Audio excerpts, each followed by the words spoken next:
ଟିକେ ଚାରାଇଲେ ହଉ ହଉ ସବୁ ପଠେଇ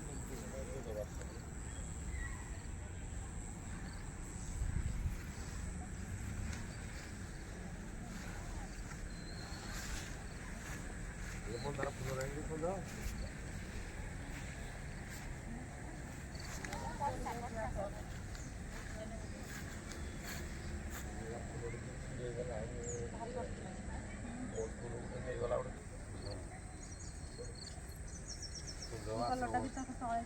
ଆଶ୍ରମରେ 7ଟା କଲର ଅଛି।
Ini untuk hilang.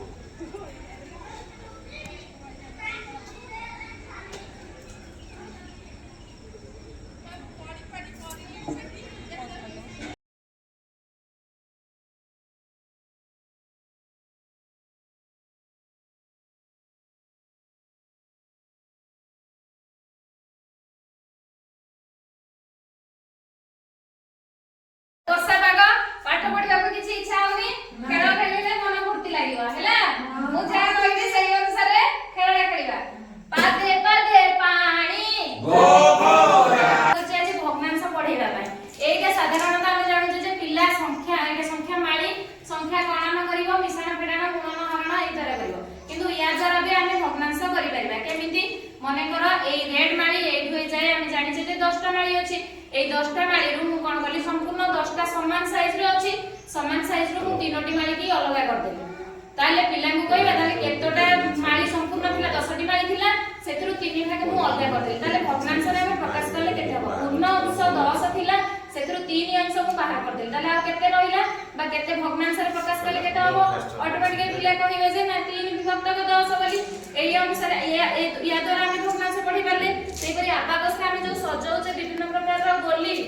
এই মাড়ি ইয়া দ্বারা भी আমি ভগ্নাংশ পড়ি পারিবা এই যে স্কয়ার কাউন্টার দ্বারা भी আমি এমতি পুরা অংশ নেলে সেতর পৃথক করি কিছু অংশ বাদ দেলে তাকে भी পড়ি পারিবা তারপরে ভগ্নাংশর গোটে পট্টি আছে এই ভগ্নাংশ পট্টি দ্বারা এক বিভক্ত 4 এক বিভক্ত 4 এভଳି চারটা থিব এক বিভক্ত 1 ঠু প্রায় এক বিভক্ত 10 পর্যন্ত সেতিরে আছে আর গোটে ভগ্নাংশ